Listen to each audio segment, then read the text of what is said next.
दो दिन से हमारी बात प्रवास को लेकर के चल रही है। चाहे प्रवास घर से बाजार तक का हो, चाहे प्रवास घर से ऊटी तक का हो, चाहे प्रवास घर से पालीताना तक का हो, और चाहे प्रवास इस जन्म से अगले जन्म तक का हो। कॉमन फैक्टर मैं आज आपके सामने 3 बात करना चाहूँगा। कॉमन फैक्टर, मेरा प्रवास दुखरूप नहीं होना चाहिए। नंबर 1, मेरा प्रवास सुखरूप भी नहीं होना चाहिए। नंबर 2, मगर मेरा प्रवास आनंदमय होना चाहिए। मैं रिपीट करना चाहता हूँ, मेरा प्रवास न दुखरूप हो, न मेरा प्रवास सुखरूप हो, मगर मेरा प्रवास आनंदमय हो। जिस दिन से चारित्र के मार्ग पे आए तब से इतने साल तक चारित्र जीवन में मजे से रहे।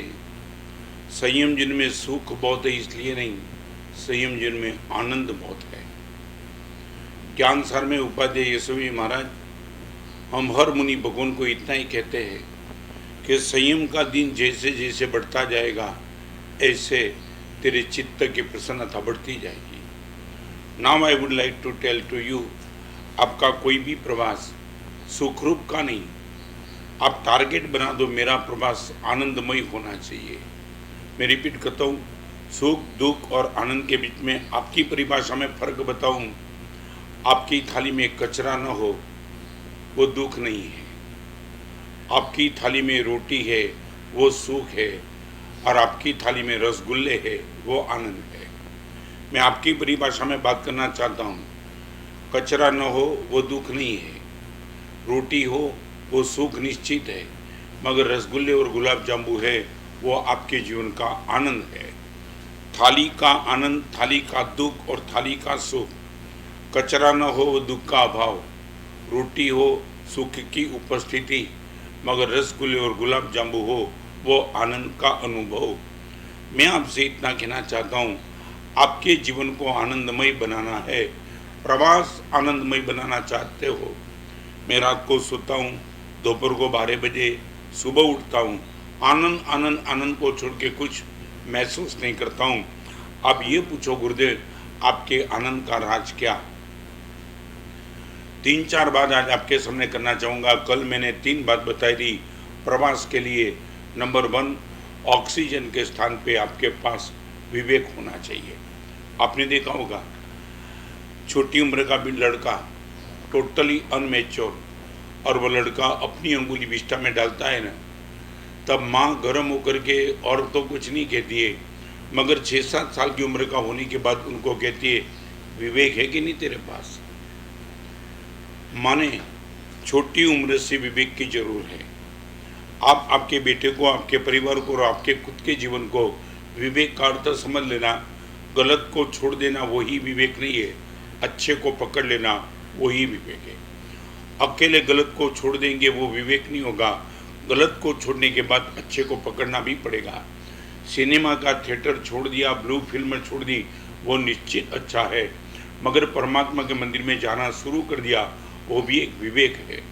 गलत का त्याग पर अच्छे का स्वीकार, वो है आपके पास विवेक। और आज एक गंभीर सब्जेक्ट आपके सामने रखना चाहता हूँ। विवेक के बाद सेकंड नंबर का स्टेप जिनको हम पानी का नाम दे सकते वो है विनय। आपका बेटा अनमेच्योर अवस्था में विनय नहीं करेगा, क्योंकि उनको पता नहीं माँ कौन, बाप कौन, वडील कौन, उपकारी कौन, मेरे पर किसका उपकार है। विवेक निश्चित करता रहेगा, मगर विनय सिखाना पड़ेगा। और मैं आज आपको एक बात कहना चाहता हूँ, धर्मरत्न प्रकरण में विनय को सर्वगुण के रूट लिखा है। रूट विणवो सब गुणाणम मूलो। आप उदार बनना चाहते हो, विनय पवित्र बनना चाहते हो, आप कुछ भी बनना चाहते हो, आपका रूट विनय होना चाहिए। सर्व गुणाणम मूलो विनो।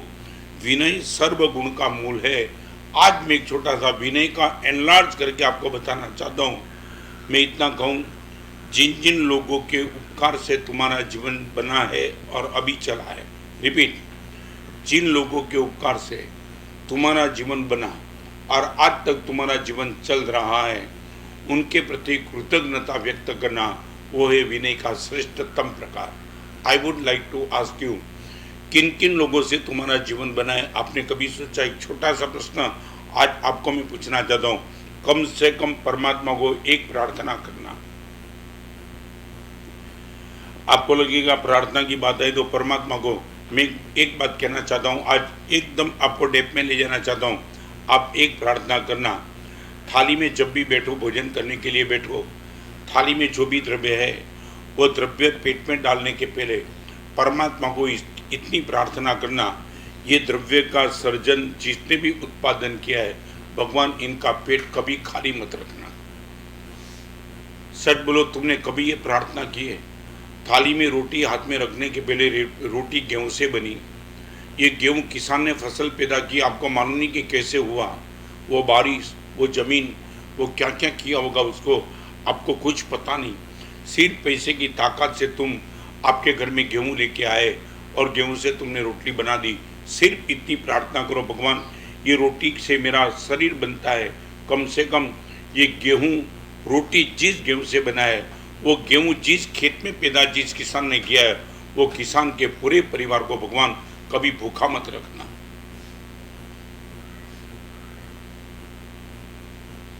सच बोलो, तुमने तुम्हारे लिए बहुत प्रार्थना की, कभी इसके लिए की? इन लोगों ने यदि ये गेहूं नहीं बनाया होता, फसल और सूखा होता, मैं मर जाता। आज आपके शरीर पे जो कपड़े हैं, वो कपड़े जहां से भी आए, कम से कम इतनी प्रार्थना करना कि इनका जो भी रूट है, जिसने भी बनाया हो, कपास, आप इतना करना, मेरे शरीर पे कपड़े जो है इससे मेरी आबरू बच जाती है, इज्जत बच जाती है। भगवान ये कपड़ा जहां से भी पैदा हुआ, उनके परिवार को कभी नंगा मत रखना। सच बोलो, तुमने कभी यहां तक सोचा है क्या? पूरी जिंदगी भर तक अपने लिए हमने मांगा, अपने लिए मांगा, अपने वालों के लिए मांगा, मगर हम यहाँ तक गए। मैं आपको बताऊं, भगवान महावीर का 25वां भव, नंदन राजर्षि का भव, जिस भव में भगवान ने 1,00,000 साल मासक क्षमण के पाने मासक क्षमण किया, वो भगवान के अंतिम अवस्था समाधि की मैं आपको बात करना चाहता हूँ। भगवान महावीर के 25वें भव में अंत समय भगवान जब शांत हो रहे और भगवान देवलोक में जा रहे, उसी टाइम पूर्व के 3रे भव में भगवान ने वो प्रार्थना की कि भगवान परमात्मा के आत्मा ने खुद समाधि के लिए और अनुमोदना के लिए कह गए कि किसी भी जन्म में पानी बनाऊं, मैं किसी भी जन्म में भगवान पानी में बना हूं, पानी के जीव में मैं आया हूं, और यदि तेरी भक्ति के स्वरूप जब पक्षाल होता था और पक्षाल में जो पानी का प्रयोग हुआ, वो पानी का जीव यदि मैं होता था, तो भगवान वो पानी के जीव के सुकृत की मैं अनुमोदना करता हूँ। छरी पालित यात्रा संघ में जा रहा था, छरी पालित यात्रा संघ जा रहा था, आप एक बार गंभीरता से नोट डाउन कर लेना।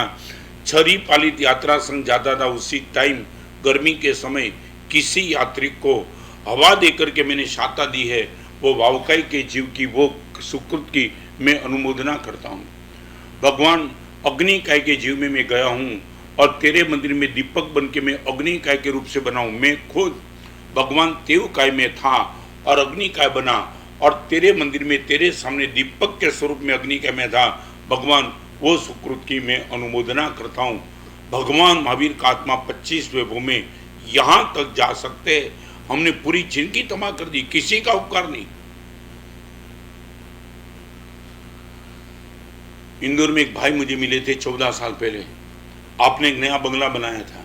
मैं आपको बताना चाहता हूँ क्या हुआ। नया बंगला हुआ, बहुत आपकी दृष्टि से टॉप, आपकी दृष्टि से, और बंगले का उद्घाटन था।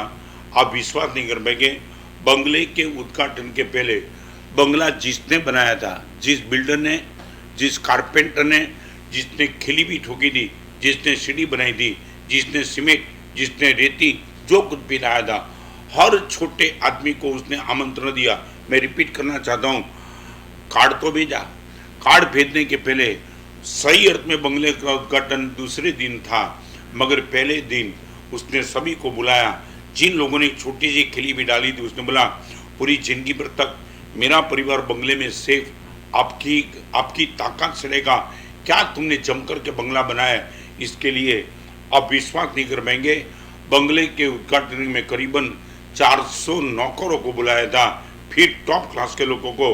पहले नंबर में जिसने बंगला बनाया उसको मैं आपको पूछना चाहता हूँ, आज आप जिस बंगले में बैठे हो, वो बंगला जिसने भी बनाया, छोटी सी खिली भी जिसने डाली, आपने कभी उनको याद करके 1 किलो मिठाई भेजी क्या?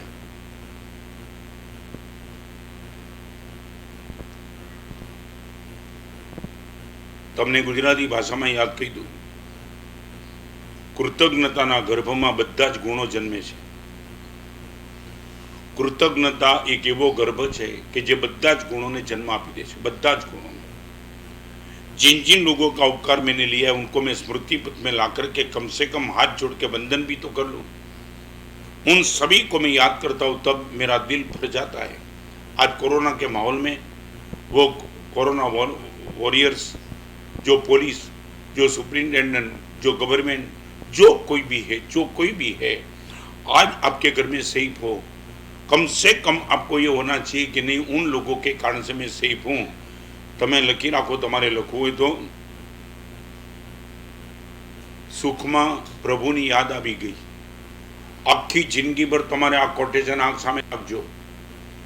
સુખમાં પ્રભુની મને યાદ આવી ગઈ અને દુઃખ ઘરે આવવાની ના પાડી ગયું।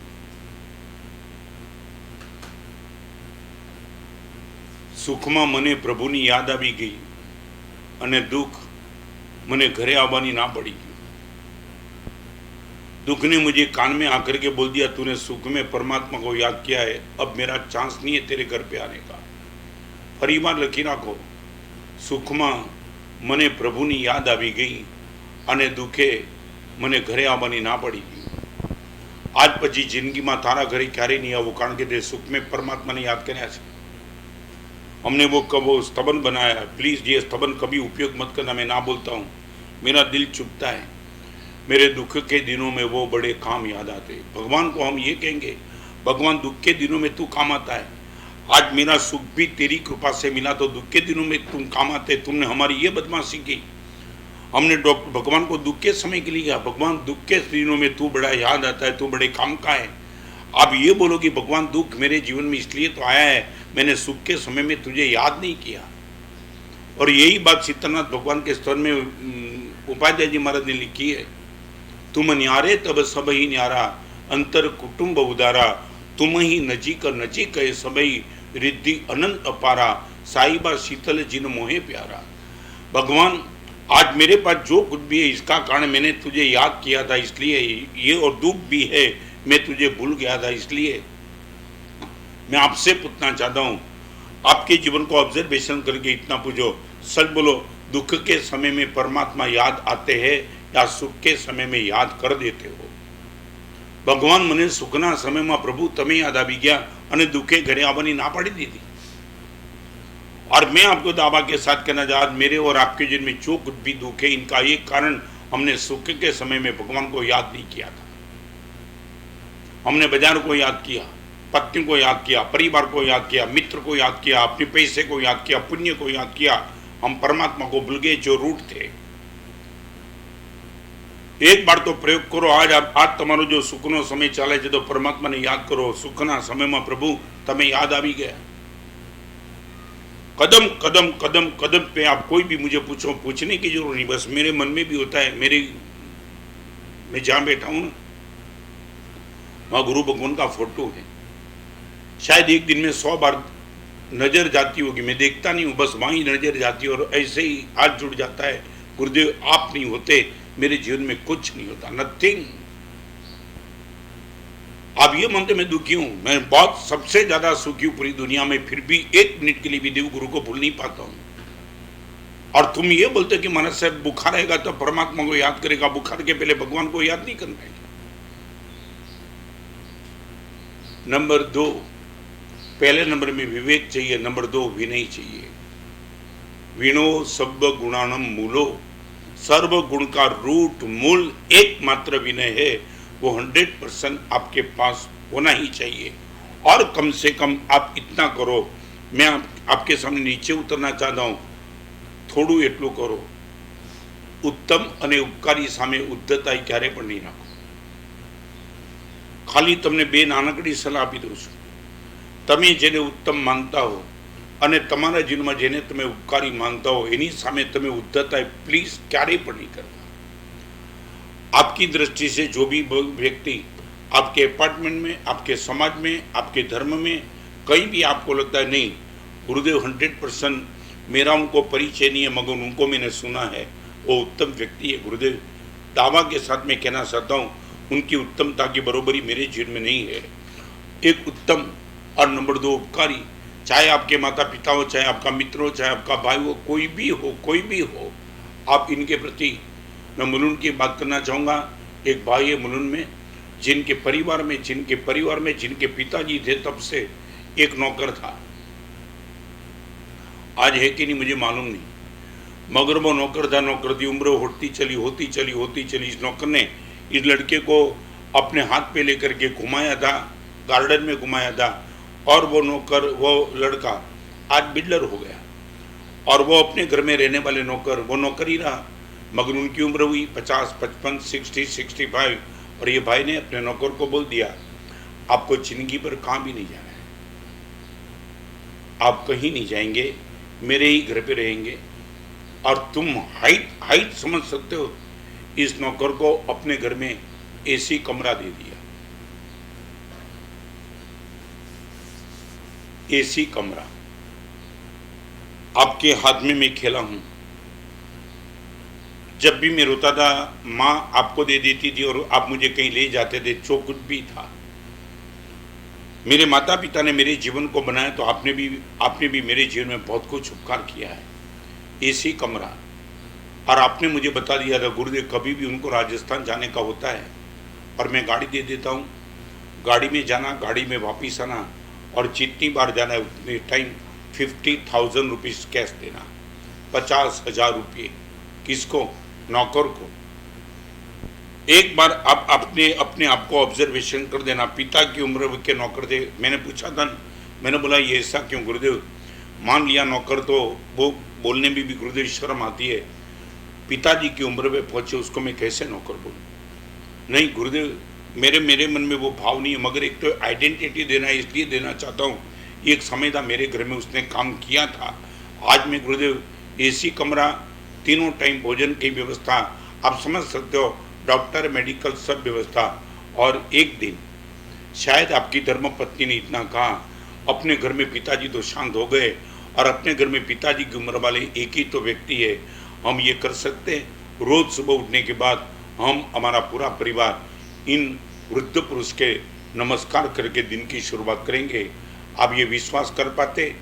जो आदमी अपने घर में नौकर की तरह रहा था, आज पूरा परिवार सुबह उठने के बाद उनको नमस्कार करने के बाद काम पे लगता है।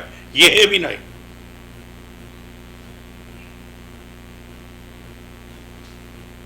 अपने माता पिता को नमस्कार करने वाले कितने होंगे, वो क्वेश्चन मार्क है। मैं आपको ये कहना चाहता हूं, आपकी परमात्मा की भक्ति, आपका प्रवचन समरण, आपका करोड़ों रुपए का ड्यूरेशन, हर एक के रूट में विनय है। यदि आपके पास विनय की पूंजी नहीं है तो तुम बहुत बड़े लॉस में हो, बहुत बड़े लॉस में। आज कम से कम इतना, चलो एक काम करो तो, कर सको तो करो, आज 2 दिन 3 दिन रात को सोने के पहले 10 मिनट निकालो, और 10 मिनट निकालो सिर्फ इसके लिए कि मेरे पर जन्म से लेकर के अभी तक मुझे जो याद है उसमें कितने लोगों ने मेरे पे उपकार, बड़ा उपकार किया होगा, बड़ा उपकार। कम से कम इतना याद करके उनके प्रति नतमस्तक होने का प्रयास करेंगे, 100% आपका प्रवास आनंदमय बन जाएगा। आप विश्वास नहीं कर पाएंगे, हमारे में वो शब्द लिखा है, विशेषण नैति इति विनय। आपके आत्मा पर कर्म है, वो कर्म को खत्म करने की ताकत जो रखता है, उनका नाम विनय है। मैंने पहले भी बोला तो आज भी बोलूं, आपके मुंह से कभी भी किसी साधु और साध्वी का नाम निकलता है ना, कम से कम मुनि भगवान के नाम आपके मित्र के बीच में, आपके पिताजी के बीच में, परिवार के बीच में कहीं भी बोलते हो तो पूज्य शब्द लगा करके बोलना, सीधा नाम बोलने का पाप मत करना। मैंने कई लड़के को, कई लोगों को सुना है, दुख इतना बड़ा हो जाता है कि तुम नजदीक आने के बाद बस इतना तुमने सीखा, तुम सीधा नाम बोलते हो, न महाराज साहब न पूज्य। मैं ये नहीं कहता मैं बहुत बड़ा पूज्य हूँ, मगर विनय की कोई मर्यादा तो होनी चाहिए ना। रत्न सुंदर क्या कहता है, तुम ये बोलते हो। जय घोष का क्या कहना है, चंद्रशेखर क्या कहता था। आपकी इतनी बदतमीजी हो गई। पंच परमेष्ठी पद पर विराजमान इस मुनि भगवान को तुम्हें मालूम है। मेरे शिष्यों को मैं पत्र लिखता हूँ, मैं आज मेरी बात बताना चाहता हूँ। मेरे शिष्य को, जो यहाँ नहीं है, कोई अहमदाबाद है, कोई सूरत है, कहीं भी है, मगर मेरे किसी शिष्य को मैं पत्र लिखता हूँ, श्री शब्द आगे मेरे शिष्यों को मैं लगाता हूँ। श्री, मेरे शिष्य के आगे मैं नाम लिखने के पहले श्री शब्द लगाता हूँ। ये गुरु होने के नाते मैं एक शिष्य का भी नहीं करता हूँ, और तुम आचार्य पर उनको नाम से बुलाते हो। राजेंद्र सूरी का क्या कहना है, प्रद्युम्न सूरी का क्या कहना है, तुम्हारी ये औकात है? तुम क्या साधु के बाप बन गए? तुम गुरु हो क्या? इतना अभिनय तुम्हारे मन में। हंस कीर्ति साध्वी ने क्या किया, 350 ओली कर दी वो साध्वी के आगे। पूज्य शब्द नहीं लगाना चाहते तुम हमारे नजदीक आने के बाद ये सीखे, तुम किसी भी साधु और साध्वी का नाम लेने के पहले कम से कम पूज्य शब्द तो लगा दो। इतना तो विनय करो यार। निंदा करना वो आसाधना है, तो अभिनय वो भी तो आसाधना है। फिर से बताना चाहता हूं, अवर्णवाद वो तो आसाधना है, मगर अभिनय वो भी तो आसाधना है। आपको वंदन करने के पहले भी मुझे पूछना चाहिए कि गुरुदेव मैं वंदन करूं, ये भी नहीं लिखा है। आपको मालूम है, भले ही इच्छा मी कमन बोलते हो, मगर इच्छा मी का अर्थ है भगवान मैं वंदन करना चाहता हूं, आपकी छूट है क्या, आपकी रजा है? आप वंदन करने के पहले भी मेरी परमिशन लेते हो। मैं ना बोलता हूं कि अभी मुझे समय नहीं है, मुझे काम में बैठा हूं, आप वंदन नहीं कर सकते हो। आप जब चाहे तब वंदन नहीं कर सकते हो। वंदन करने के पहले ये पूछना पड़ता है, गुरुदेव वंदन करूं क्या? इतना भी नहीं। मैं आगे चलना चाहूंगा। हमारे वहां तो क्या बताऊं, एक विनय का 3 प्रवचन हो सकता है। दर्शन विनय, ज्ञान विनय, चारित्र विनय, सब कुछ विनय लिखा है। सम्यक दर्शन का भी विनय, सम्यक ज्ञान का भी विनय, सम्यक चारित्र का भी विनय। आपके कपड़े पर यदि अक्षर है, आपके चप्पल पर यदि अक्षर है, आप जो टैबलेट है वो अक्षर है, आपकी घड़ी अक्षर वाली है, जो कोई भी अक्षर वाली चीज और उनको लेकर के तुम खाते हो, पीते हो और संडास जाते हो, ज्ञान का अभिनय है। चाहे आपकी कोई भी मजबूरी होगी, मगर कहीं भी आप रोक सकते हो, तो कम से कम अक्षर वाली चीज अवॉइड कर दो, तो it will be good, it will be better for you. मैं जब दीक्षा जीवन के मैं गुरुदेव के पास गया और पहली बार मैंने सुना कि ये भी तो ज्ञान की आसाधना और अभिनय है। मैं बताऊं आपको, शायद जोखिम भी लग सकता है, मगर मुमुक्षु था तब। चनी रोड से जब भी नहीं, मार्केट से, मुड़जीठा मार्केट से जब भी चनी रोड आता था और बीच में राउंड बिल्डिंग की मुतरी आती थी, शाम को यूरिन के लिए मुझे वहाँ जाना भी पड़ता था ना। मेरे पास बम्बई से मलाड का फर्स्ट क्लास का पास था, अंदर रुपये भी रहते थे। मगर गुरुदेव से जब से मैंने सुना है कि ज्ञान की आसाधना नहीं करनी चाहिए, तब से लेकर के राउंड बिल्डिंग में मुतरी में जाने के पहले मेरा पूरा पाकिट विथ फर्स्ट क्लास का पास और पैसे मैं बाहर रख देता था, फिर यूरिन के लिए जाता था, और कभी भी किसी ने मेरा पाकिट लिया नहीं। मैं एक बताऊं, पाकिट नहीं गया वो प्रश्न नहीं है, मगर ज्ञान की आसाधना से मैं बचते रहा। मुझे बहुत आनंद है। आज सरस्वती माता की मेरे पे कृपा है, उर्दू के बहुत आशीर्वाद है। इसमें वन ऑफ द पार्ट ज्ञान की आसाधना से मैं बहुत बचा हूँ। मेरे कपड़े में लॉन्ड्री में देता था ना, तो लॉन्ड्री में कपड़े देने के बाद वो शॉर्ट नाम चाहते थे। मैंने बोला तू कोई भी साइन कर देना, मेरा कोई अक्षर मत लिखना। आपके बेटे के लिए मैं कहना चाहूँगा, आपके घर में आपका बेटा है, बेटी है, पोता है, पोती है, उनको फिगर वाले कपड़े और ज्ञान के कपड़े प्लीज़ प्लीज़ प्लीज़ मत पहनाना। वो लड़का यूरिन जाता है, बाथरूम जाता है, संडास जाता है, खाता है, उनको बिल्कुल पता नहीं है कि कहाँ, और तुम माँ बाप होकर के उनको ज्ञान का अभिनय आसाधना का पाप कराते हो। बहुत पढ़ने के बाद भी सम्यक ज्ञान की प्राप्ति नहीं होगी। प्लीज़ हो सके तो इतना बचते रहना। ये ज्ञान का भी नहीं। विवेक ऑक्सीजन है, विनय पानी। मांस खमन करने वाला भी कम से कम पानी तो पिएगा। उपवास करने वाले भी 24 और उपवास कम कर दे गुरुदेव, कम से कम 23 उपवास दे दो, पानी भी एक ताकत लगती है गुरुदेव। तो विवेक प्रति समय, विनय जब भी मौका मिले तब। 5 मिनट का एग्जाम्पल दे करके मैं आगे चलूँ, आपको पता चलेगा कहाँ लेके आता है। भगवान महावीर के शासन की एक बात, मंद बुद्धि एक लड़का, मंद बुद्धि माने माइंड कमजोर था थोड़ा, और पिताजी को लगा ये बेटा बहुत कुछ आगे नहीं बढ़ेगा। और एक दिन पिताजी को कहा, बेटे ने पूछा पिताजी मैं मेरी जिंदगी में करूँ तो क्या करूँ? और पिताजी ने सिर्फ इतना बोला, करना है तो काम करना, जो भी वडील है ना, बड़े हैं ना, उनका विनय करना, उनकी सेवा करना, उनको पानी ला के देना, उनके पहनने के लिए चप्पल चाहिए तो वो ला के देना, बस इतना करना। और बेटे ने थाम लिया। और आप सोचेंगे नहीं, और उसने पता लगा रही है मेरे घर में तो वडील मेरे पिताजी है, सबसे वडील वही है, और उनकी सेवा में लग गया। पिताजी ने कुछ नहीं बोला, अकेला भी नहीं। इनके पिताजी का नाम था पुष्पसाल। और वो लड़का विनय करते करते करते करते एक दिन ऐसा हुआ, पिताजी अभी जो गवर्नमेंट की नौकरी है ना, ऐसे ही पिताजी वो टाइम महाराजा सैनिक के राज्य वहीवट में कुछ इनका भी रोल था। और एक दिन पिताजी गए अभय कुमार के पास, बेटा तो बॉडीगार्ड की तरह पिताजी के साथ है, और पिताजी मंत्रीश्वर अभय कुमार के चरण में झुके, और जो कुछ भी बात करनी थी मंत्रीश्वर को बात की। बात करने के बाद जब घर से निकले, वो ऑफिस से निकले, तो पिता को ये लड़के ने पूछा, पिताजी आप बड़े कि अभय कुमार बड़े? पिताजी ने पूछा, ये तो क्यों पूछता है? इसलिए पूछता हूँ, आपने अभय कुमार के चरण में नमस्कार किया, बड़े होते वही तो नमस्कार के योग्य होते ने। पिताजी ने बोला, निश्चित अभय कुमार मेरे से बहुत बड़े हैं। तो पिताजी आपने मुझे इतना कहा था बड़े की सेवा करना, आज से आपकी सेवा छोड़ देता हूँ और अभय कुमार की सेवा में लग जाता हूँ।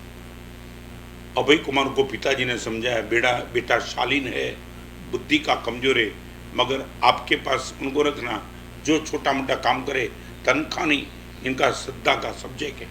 अभय कुमार ने हाँ बोल दी। पिताजी को छोड़ के बेटे को अभय कुमार के पास रख दिया। और एक दिन अभय कुमार राज्यसभा में महाराजा सैनिक बैठे थे, और सैनिक के पास गए, सैनिक को झुके, और वो लड़के ने अभय कुमार को पूछा, मैं तो समझता था आप सबसे बड़े हो, ये किसको झुके? राजा भी है, मेरे पिताजी भी है, मन वो बड़े निश्चित, तो आपकी सेवा छोड़ के उनकी सेवा में लग जाता हूँ। और अभय कुमार ने बोला कि ये उनको रखो, कोई दिक्कत वाला नहीं है। और अभय कुमार की सेवा छोड़ करके महाराजा सैनिक के सेवा में लगा। मैं आगे चलूँगा। भगवान महावीर चंपा के चातुर्मास की विदाई के बाद राजगृह पधारे, और महाराजा सैनिक बैंड बाजा के साथ, पूरी प्रश्रद्धा के साथ भगवान महावीर को वंदन करने के लिए निकले। और ये लड़का साथ में ही भगवान महावीर को 3 प्रदक्षिणा देकर के महाराजा सैनिक ने देशना तो सुनी, मगर समोसण के नीचे उतरने के बाद उसने पूछा, ये आपसे भी बड़े क्या? और उसने पूछा, मेरे से बड़े नहीं, दुनिया में उससे बड़े अभी कोई नहीं बचे। माने इतने बड़े? हाँ, देव देवेंद्र नरेंद्र सब इनके चरण में झुकते, सबसे बड़े। तब उसने बोला, मेरे पिताजी ने तो बोला है कि जो बड़े उनकी सेवा करना, आज से आपकी सेवा छोड़ के भगवान महावीर की सेवा में लग जाऊं। और पिताजी ने, सैनिक ने हाँ बोली, भगवान महावीर के पास गया। महावीर के चरण में झुक करके वंदन की विधि नहीं आती होगी, मगर उसने पूछा, मेरे पिताजी ने मुझे यह समझाया है, आपके चरण की सेवा करना चाहता हूँ। और भगवान महावीर ने इस लड़के को इतना ही कहा, पूरी जिंदगी पर तक मेरी सेवा में रहना है, ये कपड़े चेंज करना पड़े। और तुम्हें मालूम नहीं होगा, वो लड़के ने भगवान महावीर के हस्त दीक्षा ली और उसी भू में साधना करके केवलानंद पा करके मोक्ष में चला गया।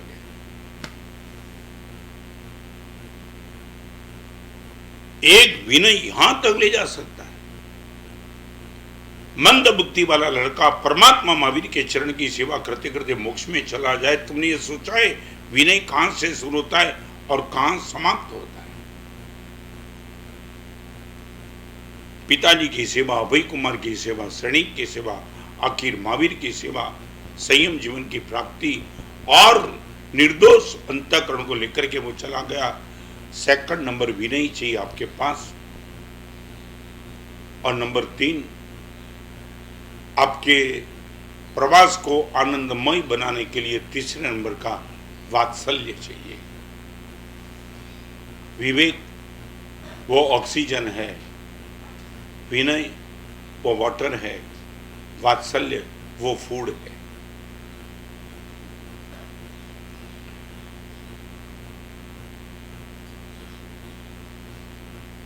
ये फूड, ऑक्सीजन से मेरा शरीर टिक जाएगा, पानी से टिक जाएगा, मगर शरीर में जो ताकत पैदा होती है ना, वो फूड से होती है। आप पूरी जिंदगी बिना फूड नहीं रह पाएंगे, चाहिए ही चाहिए। अभी मैं आपको पुनः जाना हूं, वात्सल्य की मानसिकता हमारे पास कितनी, वात्सल्य और वात्सल्य का क्षेत्र इतना बड़ा है, इतना बड़ा है कि हम सोच नहीं सके वहां तक हमारे वात्सल्य को हम फैला सकते हैं। आज उनको लेकर के 3-4 बात आपके सामने वात्सल्य को लेकर के करूंगा। पहली बात तो मैं आपको ये पूछना चाहता हूं, जो भी समय बचा है, 25 मिनट का समय प्रवचन का बचा है, एकदम गंभीरता से दोनों सब्जेक्ट आप सुन लेना। एक कर्म जगत है और एक धर्म जगत है। मेरे और आपके सामने 2 जगत है, एक कर्म जगत, एक धर्म जगत। हमने जिंदगी भर तक कर्म को गाली देने का काम किया, कर्म हराम को, और कर्म ने दुर्गति में भेजा, कर्म ने भेजा, ये किया वो किया। मगर एक बात आज आपको पहली बार कहना चाहता हूं, कर्म का एक उपकार जिंदगी पर कभी मत भूलना। कर्म का श्रेष्ठतम मुझे और आपको यदि कोई उपहार मिला है, उपहार, भेंट, चाहे गलती से भी कर्म ने दे दिया होगा, मगर कर्म ने जो दिया है वो कमाल की चीज दे दी है। कर्म का सबसे श्रेष्ठतम उपहार मुझे यदि कोई मिला है और आपको मिला है, तो उनका उपहार का नाम है मन, माइंड। कर्म जगत का सबसे श्रेष्ठतम आपको उपहार मिला है तो वो मन मिला है, जिस मन को लेकर के तुम पूरे कर्म को खत्म कर सकते हो। आपको मालूम है, दुश्मन ने खुद ने अपने को खत्म करने का एक शस्त्र आपको दे दिया। रिपीट करना चाहता हूं, कर्म सत्ता आत्मा की दुश्मन है, वो दुश्मन ने खुद ने आपको एक ऐसा शस्त्र दे दिया है, यदि तू उनका सही उपयोग कर सकता है, 100% मैं जीवन भर में तेरे से दूर हो जाऊंगा। आपको कभी मालूम है, यह मन, मैं रिपीट करना चाहता हूं, बिना संयम यदि मोक्ष हो भी सकता है। रिपीट, भरत चक्रवर्ती को केवलानंद की प्राप्ति हुई तब यह संयम नहीं था। पृथ्वी चंद्र को गद्दी पे बैठे केवलानंद मिला तब यह संयम नहीं था। गुण सागर को हस्त मिलाप की क्रिया करते करते ये मिला तब संयम नहीं था।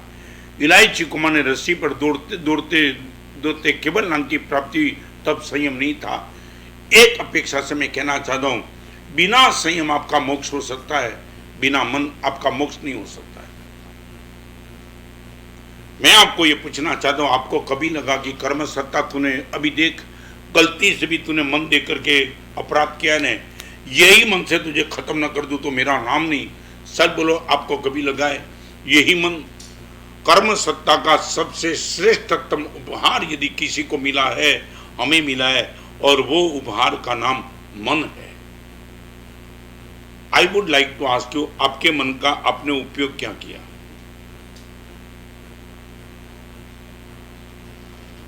एक बात तुम्हारे लखवी तो लिखी नाखो, दौड़ावी हंफावी मारे एवी दुनियादारी छे। दौड़ावी हंफावी मारे एवी दुनियादारी छे। दुनिया पासे हूँ शू मांगू, दुनिया खुद दुखियारी छे। दौड़ावी हंफावी मारे एवी दुनियादारी छे। दुनिया पासे हूँ शू मांगू, दुनिया खुद दुखियारी छे। पूरी जिंदगी पर तो तुम्हें दुनिया ने दौड़ाया है। कितने साल से यहाँ रहते हो, इस बिजनेस में कितना साल हुआ? 12 साल। बस अभी भी वन रूम किचन में रहता है। ये दुनिया दौड़ाती है तुम्हें। क्या करना चाहिए? अरे बिजनेस कर दे, थोड़ा जोखम उठा दे, करोड़ों चाहिए। इतने साल के बाद, 25 साल के बाद वन रूम किचन को है कि नहीं? कोई विकास करना है कि नहीं? ये दुनिया ने दौड़ाया तुम्हें। आप बड़े शांति से बैठे थे, दुनिया ने आपको दौड़ाया। अभी तक तेरे पास बस एम्बेसडर है। मारुति नहीं आई, मारुति आई तो BMW नहीं आई, वो आई तो ओटी गाड़ी नहीं आई। अभी तक मैं यही कपड़ा पहनता है, कितने 10 साल के पहले के बदल कपड़ा। घर में कोई ब्रांडेड आइटम नहीं है। ये दुनिया ने तुमने दौड़ाया दौड़ाया दौड़ाया, और तुम इतने थक चुके फिर भी समझने के लिए तैयार नहीं। जिस आदमी ने एक पंक्ति लिखी, मैं उन पर खुश हूँ। दौड़ावी हंफावी मारे एवी दुनिया छे। दौड़ावी हंफावी मारे एवी दुनियादारी छे। दुनिया नहीं पासे हूँ शू मांगू, दुनिया खुद दुखियारी छे। किसके पास तुम सर्टिफिकेट किसके पास मांगना? आप जिसको पूछते हो ये शर्ट कैसा लगता है, वो भिखारी है। आप इनसे ओपिनियन मांगते हो, वो दूसरे से ओपिनियन मांगता है। तुम शर्ट का ओपिनियन मांगते हो, वो घड़ी का ओपिनियन मांगता है। कोई घड़ी का मांगता है, कोई गाड़ी का मांगता है, और एक गाड़ी का नहीं, कोई पत्नी का मांगता है। कैसी लगती है? कई रेशमा तुम्हें भागो छो। ये मन, और फिर से मैं कहना चाहता हूं, कर्म सत्ता ने कमाल कर दिए। मन देख करके आप मोक्ष में चले जाते हो। और कर्म सत्ता ने साथ में ये भी कहा है, यदि तूने इनका उपयोग नहीं किया, 7वीं नरक भी मन से ही भेजता हूं। और एक बात बताना चाहूंगा, बिना मन केवल ना नहीं हो सकता है, बिना मन 7वीं नरक में भी नहीं जा सकते। 7वीं नरक में जाने के लिए भी आपके पास मन कंपल्सरी चाहिए, कंपल्सरी।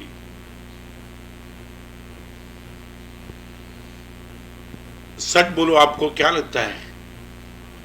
आपके मन अभी जिस लाइन पे चलता है, वो लाइन पे आपको क्या लगता है? आपके मन की सोच जहां तक चलती है, वहां आपको क्या लगता है? ये मन नरक की ओर आपको ले जाता है या मोक्ष की ओर? आपका क्या फीलिंग है? फ्री टाइम में तुम बैठे हो और मन में जो सोच चलती है, वो सोच को लेके आपको पूछना चाहता हूं, आपको क्या लगता है? मैं तो बहुत पागल हूं। और लगता है कि अभी कर्म सत्ता को मैं चैलेंज करता हूं, तूने मन दिया है ना, अभी दिखा देता हूं तुझे। ये मन का उपयोग ऐसे करूंगा जिनके में तू मेरा नाम नहीं लेगी। आपको मैं पूछना चाहता हूं, कर्म सत्ता का सबसे श्रेष्ठतम उपहार आपको मिला हुआ मन। अंधारा ने कही दो कि बीक न बतावे। बहुत अच्छा कोटेशन है। अंधारा ने कही दो कि बहु बीक न बतावे, मैं घर ने खूणे एक दीवो प्रगटाव्यो छे। अंधारा ने कही दो कि बहु बीक न बतावे। अंधारा ने कही दो कि बहु बीक न बतावे, मैं घर ने खूणे एक दीवो पाळ्यो छे। जिस दिन आपको लगेगा गुरुदेव संगनीपणु, कर्म ग्रंथ की भाषा में आपको बताना चाहता हूं, ये संगनीपणु अनंत जीव में से इन्हें गिने आदमी को, इन्हें गिने जीवों को ये मन मिलता है। बाकी पूरा भव बिना मन का ही चलता है। एकेंद्रिय, विकेंद्रिय, समूर्चिम पंचेंद्रिय, समूर्चिम तिर्यंच, किसी के पास मन नहीं। और मन है तो भी मन के सदुपयोग की सामग्री नहीं है, समझ नहीं है, कुछ नहीं है। और मुझे और आपको ये सब कुछ मिला है। तो मैं एक बात कहना चाहूंगा, कर्म जगत का श्रेष्ठतम उपकार, जिंदगी में कर्म का भी उपकार मानना कि दोस्त, संसार में जन्म तो बहुत तूने दिया, मगर मन के साथ जन्म देकर के तूने मेरे पे बहुत उपकार। और दूसरी बात, कर्म जगत का श्रेष्ठतम उपकार मुझे और आपको मिला वो है मन, और धर्म जगत का श्रेष्ठतम गुण मिला है, गुण वो है प्रेम। एक और कर्म जगत, दूसरी और धर्म जगत। आज मैं धर्म के सामने देखता हूं तो बहुत कुछ धर्म ने मुझे दिया, मंदिर दिया, गुरु भगवान दिया, जिन शासन दिया, सब कुछ दिया, मेरे में पवित्रता दी, उदारता दी, बहुत कुछ दिया, मगर सबसे बड़ी कोई चीज मुझे दी है वो है प्रेम। मैं आपको ये कहना चाहता हूं, बिना मन मोक्ष नहीं हो सकता है, बिना प्रेम आप परमात्मा नहीं बन सकते। दोनों पैरेलल समझ लेना। बिना मन जैसे मोक्ष नहीं हो सकता है, बिना प्रेम आप परमात्मा भी तो नहीं बन सकते हो। परमात्मा बनने की condition you must have love, परमात्मा बनने की condition you must have mind. अभी आप समझ लो, मन और प्रेम दोनों यदि तुम्हारे पास है तो दुनिया की कोई ताकत मुझे और आपको भगवान बनाने से और मोक्ष में भेजने से रोक नहीं सकती है।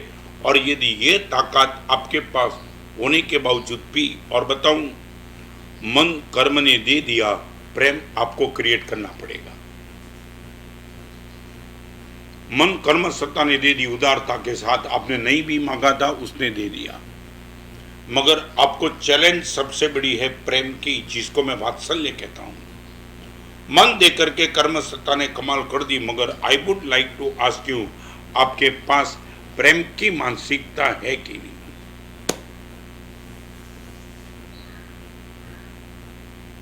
करीबन 1 साल के पहले सौराष्ट्र के गांव में देरानी और जेठानी संयुक्त परिवार में साथ में रहते थे। जेठानी ने देरानी के लड़के का मर्डर कर दिया। 6 महीने 12 महीने शायद होंगे, पेपर की हेडलाइन थी। पूरे हिंदुस्तान में, पूरी दुनिया में ऐसे मर्डर तो बहुत होते हैं, मगर ये हेडलाइन मिरेकल थी। जेठानी ने देरानी के बेटे को अपने ही घर में मर्डर कर दिया। मर्डर करने के बाद छुपाने का कितना भी प्रयास किया होगा, मगर सब पकड़ा गया।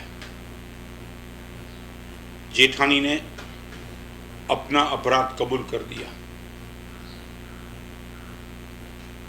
अपराध कबूल करने के बाद सिर पूछा, देरानी ने पूछा, भाभी क्या हो गया?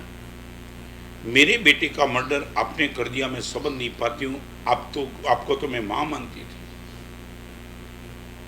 और जेठानी ने इतना ही बता दिया, मेरे बेटे से तेरे बेटे को घर में ज्यादा सामान आ जाता था, एक प्रकार की जेलसी थी, और जेलसी से परवश होकर के मैंने तेरे बेटे का मर्डर कर दिया। बेटा तो गया था, वापिस आने वाला नहीं था, और अभी देखो अपराध कबूल हो गया। प्रसंग राजकोट का है। अपराध कबूल हो गया और जेठानी को जेल में जाने की बात आई। ये हाइट पे प्रेम हो सकता है? न भगवान महावीर का शासन शायद उनके पास था, न कोई गुरु भगवान के प्रवचन शायद उनने सुने होंगे वो देरानी ने, मगर अपनी भाभी अपने आंखों के सामने वो जेल में जाने के लिए, गाड़ी में बैठने के लिए तैयार पुलिस ने कर दी। खुद का बेटा का मर्डर हो चुका था और शायद उसी उम्र का बेटा जेठानी का घर पे था, उसी उम्र का।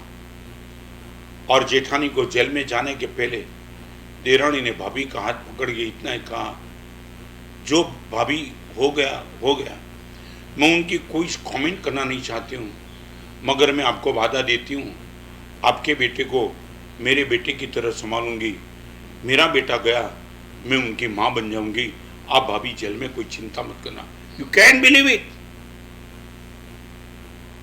खुद के बेटे को मार देने वाली जेठानी के बेटे को अपने पास रख देना, और ये भाभी को ये बोल देना मैं इनकी मां बन के आपके बेटे को संभालूंगी, चिंता मत करना। ये है प्रेम तुम्हारे पास। तुम्हारे भाई को तुमने माफ किया, तुम्हारी भाभी को तुमने माफ किया, तुम्हारे बाप को तुमने माफ किया, तुम्हारे फ्रेंड को तुमने माफ किया। क्या गलत कर दिया था उसने? पूरी जिंदगी भर तक अपने मासूम बेटे को जो मार सकती है, उनको वो भाभी के बेटे को खुद की मां बन जाना और उनको प्रेम से कहना भाभी जेल में कोई चिंता मत करना, मेरा प्यार पूरा का पूरा उन पे चलेगा। ये धर्म जगत की भेंट है आपको, जिसने आपको प्रेम दिया है। मैं रिपीट करना चाहता हूं, माइंड और लव यदि दोनों का तुमने यदि सही उपयोग किया, मैं दावा के साथ कहना चाहता हूं आपका प्रवास आनंदमय हो जाएगा। एक और मन और दूसरी और प्रेम, क्या चाहिए आपको? कर्म सत्ता ने मन दिया, धर्म सत्ता ने प्रेम दिया। आपके पास इंप्लीमेंट करने के लिए प्रेम है। आज मैं क्या बताऊं, कोरोना के माहौल में मैं इतने दिन से प्रवचन करता हूं और जो प्रेम इंप्लीमेंट करने के लिए लोग जो भाग रहे हैं, मैं सचमुच उन सभी को आज नतमस्तक करता हूं। हजारों साधर्मिकों के लिए मान लिया, साधर्मिक निश्चित तौर से दिक्कत में है, मगर उनकी दिक्कत को दूर करने के लिए विदाउट नेम कोई पता नहीं है, मगर डोनेशन देने वाले 2 figure, 3 figure, 4 figure, 5 figure, 6 figure, 7 figure, 8 figure में डोनेशन देने के लिए तैयार है। गुरुदेव बस सिर्फ बोलो, एक भी साधर्मिक गुरुदेव दुखी नहीं रहना चाहिए। आज मेरे पास पैसे में, कल का मेरे पे मैसेज आया, कल गुरु मैंने ऐसे भी प्रवचन में बोला था, हो सके एक साधर्मी के आंसू को पोछने के लिए तुम्हारी एफडी भी तोड़ दो।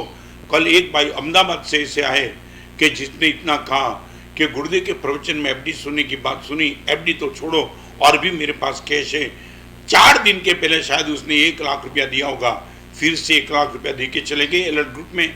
और मैं आपको कहना चाहूँगा, अभी very near to alert young group के पास जितनी भी राशि आ रही है उसमें से आज मैं ये नहीं कहना चाह रहा अलर्ट ग्रुप हजारों संस्थाओं की काम करने के लिए, मगर जिसको मैं जानता हूँ करीबन बम्बई के 1000 पाठशाला के शिक्षक और शिक्षिका को एक शिक्षक शिक्षिका को 15,000 की राशि माने 1.5 करोड़ रुपया देने का काम अभी संपन्न कर दिया। ये इसके पास नहीं था, मगर बहुत साधर्मिकों के लिए जो प्रवास शुरू हो चुका है। और ये सिर्फ अमेरिका की बात नहीं, भारत की बात नहीं, अमेरिका से, यूटी से, हांगकांग से, सिंगापुर से, दुबई से, नैरोबी से, हर जगह से फ्लो आ रहा है। मैं आपको धन्यवाद देना चाहता हूँ और मैं चाहता हूँ ये आपकी उदारता साधर्मिक को तो संभालेंगी, कोरोना को भी दूर कर देगी। ये आपका पुण्य बढ़ रहा है, ये सामुदायिक आपका पुण्य है। फिर से भी मैं कहूँ, मन और प्रेम, पहली बार पता चला इतनी उदारता जिन शासन के पास है, बिना नाम कोई पता नहीं, किसी को बताना भी नहीं मैं क्या दे रहा हूं, बस इतनी बात गुरुदेव आपको सुनने के बाद बस इतना ही लगा है। एक बस सिर्फ इतना बोलो અને તમને કહી દઉં, તમારા બધાની ખાનદાનીના તો વખાણ કરું છું, પણ એક વાત યાદ રાખજો, અંદરના અહમને કદી જગાડવો નહીં, અંદરના અહમને કદી જગાડવો નહીં, દ્વારે આવેલા ભૂખ્યાને ભગાડવો નહીં, અંદરના અહમને કદી જગાડવો નહીં, દ્વારે આવેલા ભૂખ્યાને પાછો ભગાડવો નહીં।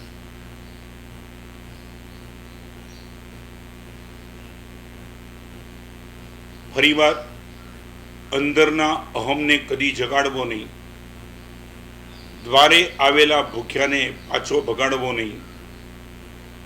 તમને દીધું કુદરતે અઢળક,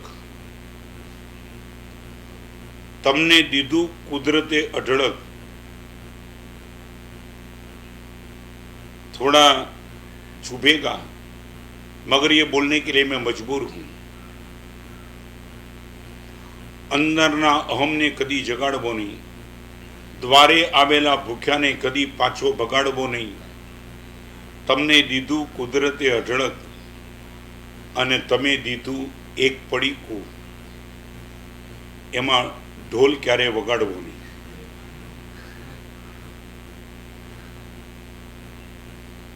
અંદરના અહમને કદી જગાડવો નહીં, આંગણે આવેલા ભૂખ્યાને પાછો ભગાડવો નહીં. કુદરતે દીધું અઢળક અને તમે દીધું ખાલી એક પડીકું, એમાં ક્યારેય ઢોલ વગાડવો નહીં.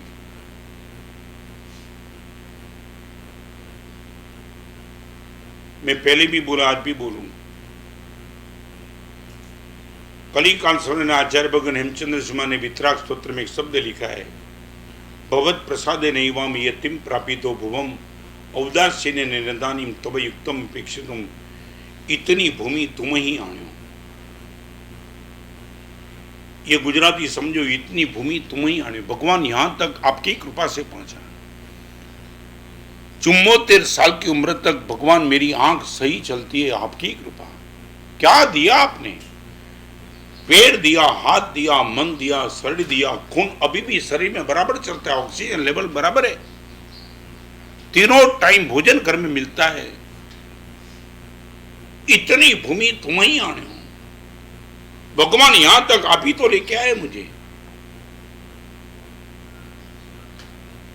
તમે મને આપ્યું છે, એની સામે મેં તો તમને શું આપ્યું છે? क्या दिया मैंने? कुछ नहीं दिया. ये आपकी ताकत में रिपीट करना चाहता हूं. मैं इतना इतना इतना मजे में हूं. 2 चीज के लिए, शासन मिला, संयम मिला, गुरुदेव मिले, वो तो आनंद बहुत है. मगर जैसे जैसे सोचते चला कि भगवान बनाने के लिए सबसे टॉप आइटम कौन सी चाहिए, एक लगा मन बिना मैं परमात्मा नहीं बन पाऊंगा, और नंबर 2 परमात्मा बनाने का काम कौन सा गुण मुझे करेगा, वो दिखाई पड़ा प्रेम. मैं रिपीट करूं, आप नहीं चाहो तो भी प्रेम आपको परमात्मा बना देगा. आप नहीं चाहो तो भी प्रेम का अंतिम मंजिल परमात्मा है. पुण्य से शुरू, और बताऊं, मन पुण्य से मिला, फिर प्रेम, और फिर परमात्मा. पुण्य, प्रेम और परमात्मा. मन से प्रेम की ओर, प्रेम से परमात्मा की ओर. बस आपके मन को सिर्फ इतना पूछो, आपका मन प्रेम की ओर जाता है या दुश्मनी की ओर जाता है? एक बार मन को चेक कर लो. और जिस दिन आपको पता चलेगा, गुरुदेव 100% दावा के साथ में कहना चाहता हूं, मेरा मन आज वात्सल्य की बात में करना चाहता था. इतनी जबरदस्त ताकत वाला वात्सल्य, फूड के स्थान पे उनको 100% रखो. क्या क्या लोग आते हैं. मैं आपको बताना चाहूंगा, 10-15 दिन के पहले एक बहन आई थी, बारी खड़ी थी,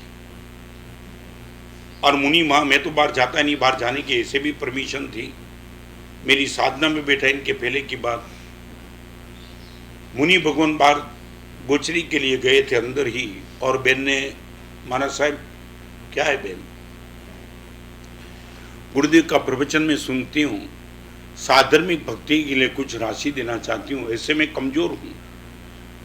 तो मुनि भगवान ने कहा, गुरुदेव अभी नहीं मिलतेंगे, आप एक काम करो, साधर्मिक भक्ति के लिए यहाँ ऑफिस से बांधे दो. और वो बहन की आंख में आंसू आ गए. गुरुदेव मैं कहीं भी दे सकती हूँ, मगर जिस गुरुदेव जो बोलते हैं मैं उनके पास जा कर के मैं सिर्फ मेरी बात करना चाहती हूँ.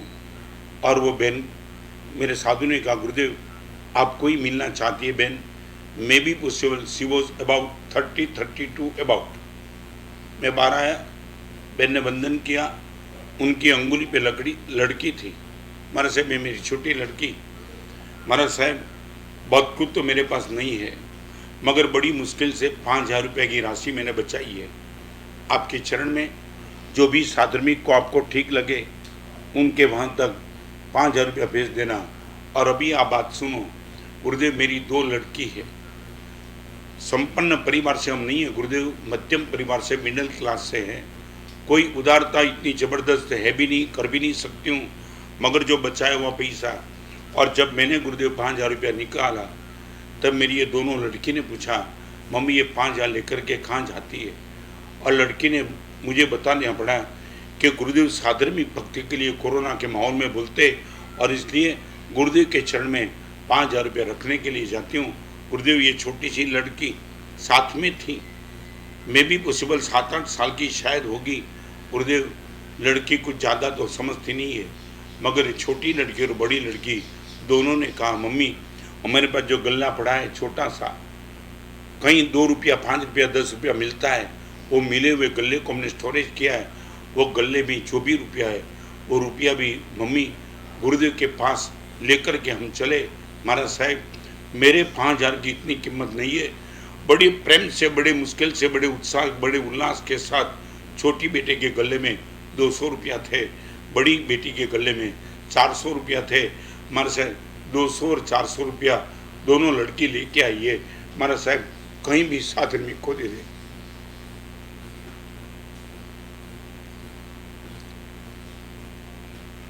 फिर से आपको कहूं, उदारता की मोनोपोली संपत्ति से नहीं हृदय से है। आप निश्चित मान लेना, उदार बनने के लिए संपत्ति की आवश्यकता नहीं, आपके पास हृदय होना चाहिए। और यही हृदय अपनी छोटी बेटी यदि बोलती है 7 साल की, मम्मी 200 रुपया मेरा भी 200। और यंग एलर्ट ग्रुप में जो भी लड़के हर जगह ये राशि की व्यवस्था करते उनको भी मैं कहता हूं, अहमदाबाद में भी है, बंबई में भी है, यहाँ कौशिक है, अहमदाबाद में पलक है, कल्पेश और कुमार बाल का गाइडेंस हमेशा मिलता रहता है। मैं वो कौशिक और पलक दोनों को खास ऐसे भी कहता हूँ, अभी भी कहता हूँ, 1-1 रुपया करोड़ में जाना चाहिए। जो भी बहन, जो भी माता, जो भी छोटी लड़की अपनी बची हुई हर इनकम को साधर्मिक के नाम से गुरुदेव के चरण में रखती है, आपकी जिम्मेदारी बहुत बढ़ जाती है। किसी भी साधर्मिक का पोस्टमार्टम मत करना, एनालिसिस मत करना। यदि तुम्हारी क्षमता और तुम्हारे पास फंड हो तो 7,000 की डिमांड कर उनको 11,000 देना, कम करने का पाप तुम मत करना, प्रभु देंगे। कई लोग मुझे पूछते गुरुदेव आपका पुण्य, मैं रिपीट करना चाहता हूं, ये साधर्मिक का पुण्य मुझे बुलाता है। जिन साधर्मिक ने जिंदगी भर तक परमात्मा की भक्ति की, पाठशाला की भक्ति की, गुरु भगवान की व्यावच की, ऐसे हजारों साधर्मिकों की इनका पुण्य इतना जागा है। वही पुण्य ने मुझे बोलने के लिए निमित्त बनाया है।